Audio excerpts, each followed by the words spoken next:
I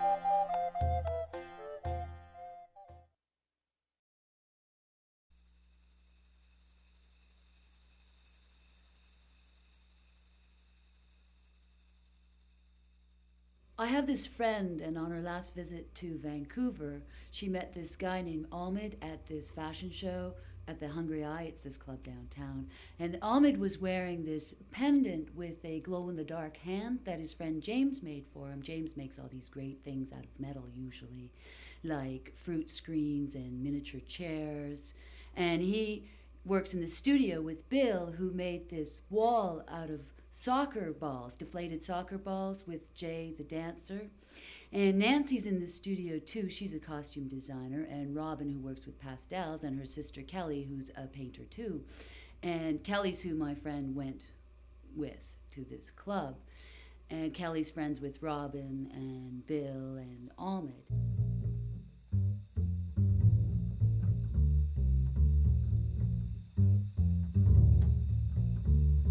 Happiness is so elusive, that nature's so abusive, that the moment things start swinging right, apprehension wraps you tight.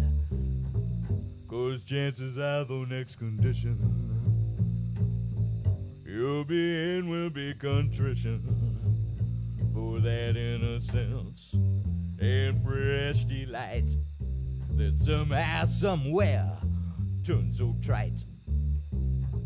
You had it, but you can't keep it.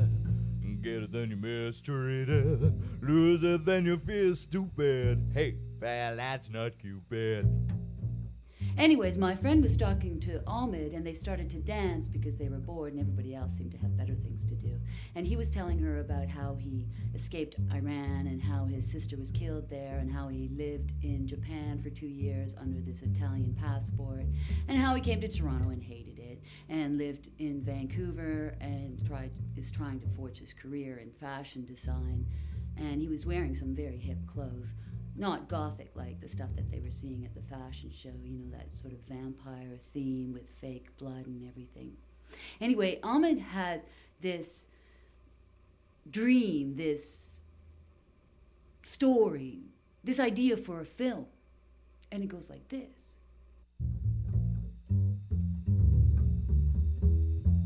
Then you're looking at the backside of your memories, all cross-eyed, thinking, whoops, what's happened here?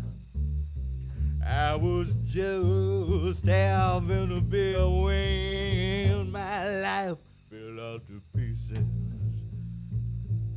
Were these just fortune's caprices?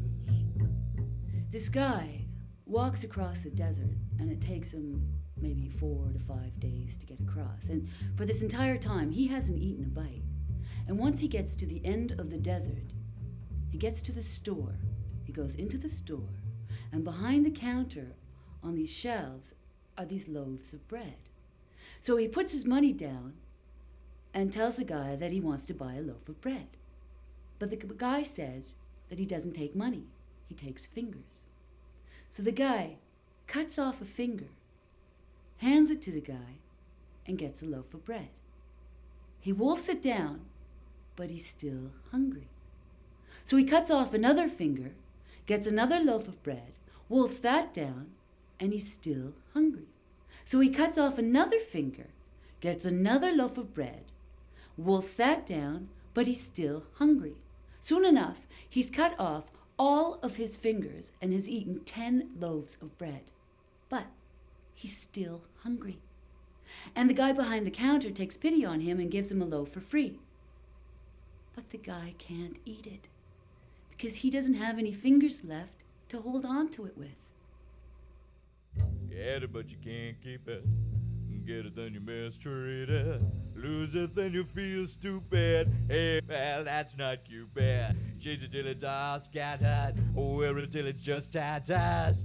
You know it, but it don't matter. It's a Bible built to shatter. I think that's supposed to tell you something. Something about what you are willing to lose along the way that's important to you to get what you think you want, but once you get it, it's not enough. And you can't enjoy it because you no longer have what you really needed. Or something. Something like that. Whatever it is, it's big.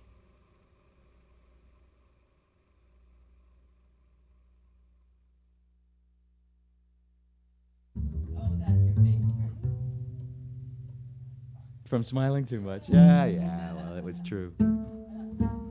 Yes, it's like an acid trip, you know, when you're smiling so hard that you have to, you work up a rictus of pleasure on your features. Afterwards, it hurts. Thank you.